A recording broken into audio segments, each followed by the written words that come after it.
அலைக்கும். Hi friends. இன்னைக்கு இஃப்தியாரில் என்னென்ன ப்ரிப்பேர் பண்ணேன்னு பார்க்கலாம். இன்னைக்கு என் பையன் வந்து அவன் ஃப்ரெண்ட்ஸுங்களையும் வந்து இஃப்தியாருக்கு கூப்பிடலான்னு சொல்லியிருந்தான்.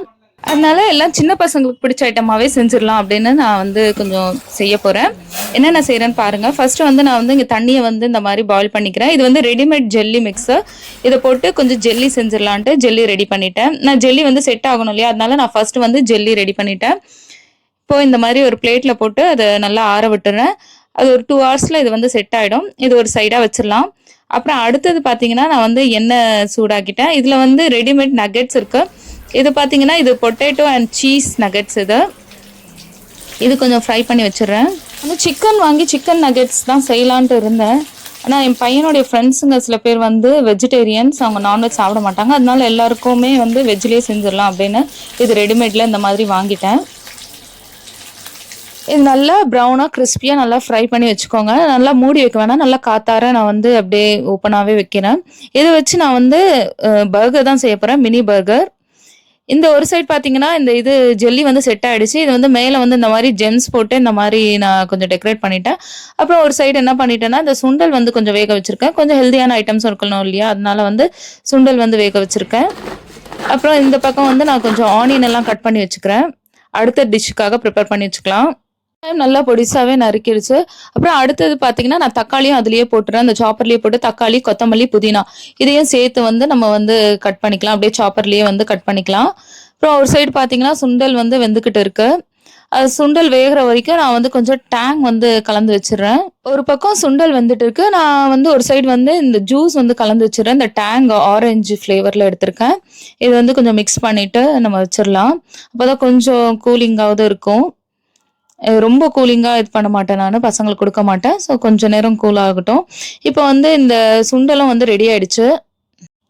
இப்போ நெக்ஸ்ட் வந்து அந்த சுண்டலை வந்து தாளிக்கணும். அதுக்காக ஒரு பாத்திரம் வச்சுட்டு அதில் கொஞ்சம் எண்ணெய் போட்டுக்கிறேன். வந்து கடுகு, உளுத்தம்பருப்பு, ஜீரகம், அப்புறம் பார்த்தீங்கன்னா காஞ்ச மிளகா, கருவேப்பிலை இதெல்லாம் போட்டு வந்து கொஞ்சம் நான் வந்து தாளிச்சிருவேன்.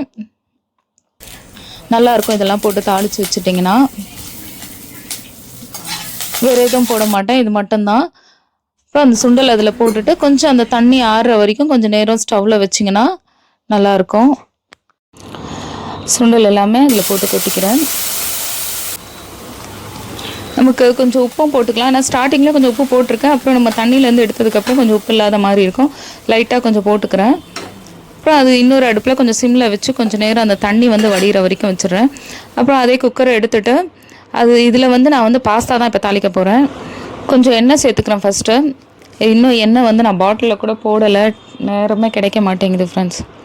இப்போ எண்ணெய் சூடானதும் வந்து கொஞ்சம் வெங்காயம், நம்ம கட் பண்ணி இருக்கிற எல்லா வெங்காயம் எவ்வளோ தேவையோ அவ்வளோ வெங்காயம் நான் வந்து ஒரு 2 வெங்காயம் எடுத்திருக்கேன் போட்டு, அப்புறம் இஞ்சி பூண்டு, அப்புறம் லவங்கம், பட்டை, ஒரு ஒரு ஏலக்காய், 2 லவங்கம், ஒரு சின்ன பீஸ் பட்டை இதை போட்டு நல்லா தாளிச்சுக்கணும்.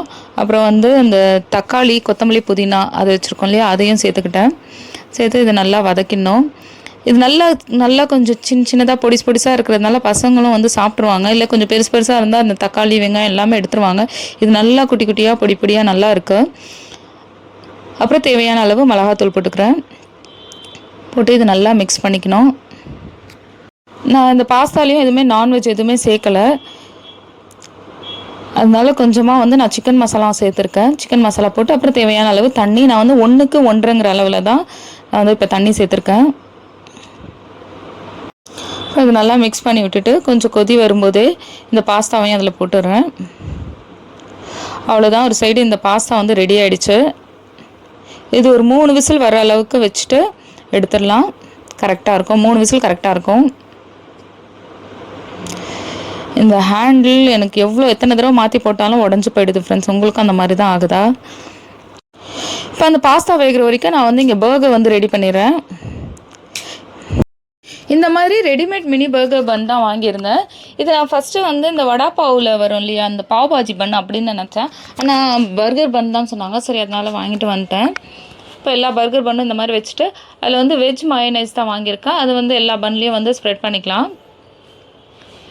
இது ஃபுல்லாகவே ஸ்ப்ரெட் பண்ணி முடிச்சுட்டு நான் ஃப்ரை பண்ணி வச்சுருக்கிற நகெட்ஸையும் வந்து எல்லாத்துலேயும் ஒன்று ஒன்றா வச்சுட்டேன். இதுக்கு நான் வந்து எக்ஸ்ட்ராவாக வேறு எந்த சீஸ் எதுவுமே நான் வந்து யூஸ் பண்ணல. ஏற்கனவே இந்த நகெட்ஸ்லேயே சீஸ் இருக்கிறதுனால நான் எக்ஸ்ட்ரா சீஸ் போடல. இன்னும் சீஸ் எல்லாம் போட்டால் ரொம்ப பசங்களுக்கு வந்து ஒரு மாதிரி திகட்டுற மாதிரி ஆகிடும்.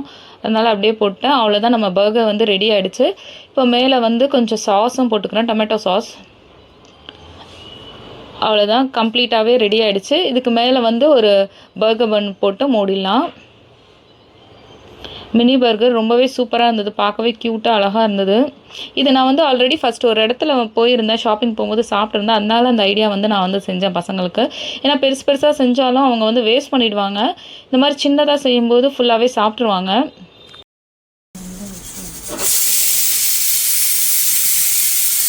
இந்த சைடு பாஸ்தாவும் ரெடி ஆகிடுச்சு. இப்போ வந்து நோன்பு திறக்க வந்து கொஞ்சம் டைம் இருக்குது. ஆனாலும் நம்ம எல்லாமே எடுத்து வைக்கிறதுக்குள்ளே டைம் எப்படி போகுதுன்னே தெரியாது. அதனால எல்லாம் நான் வந்து ரெடி பண்ணிட்டேன். அப்புறம் வந்து நோன்பு கஞ்சி மட்டும் 2 வீடுக்கு நாங்கள் வந்து பள்ளிவாசலில் போய் வாங்கிட்டு வந்து அதுவே வச்சுட்டோம். சின்ன பசங்களுக்கு ஒரு சின்ன சின்ன கப்பில் தான் கொடுத்தோம். அப்புறம் சமோசா, ஸ்வீட்டு இது மட்டும் வந்து வெளியில் வாங்கியாச்சு. அவ்வளோதான், பசங்க எல்லாருமே ஒன்றா சேர்ந்து நோன்பு வச்சுருக்கிறவங்க வைக்காதவங்கன்னு எல்லாருமே சேர்ந்து ஒன்றா ஜாலியாக வந்து நோன்பு திறந்தாங்க. பார்க்கவே ரொம்ப நல்லா இருந்தது. நெக்ஸ்ட்டு வேறு ஒரு வீடியோவில் பார்க்கலாம். பாய். அஸ்ஸலாமு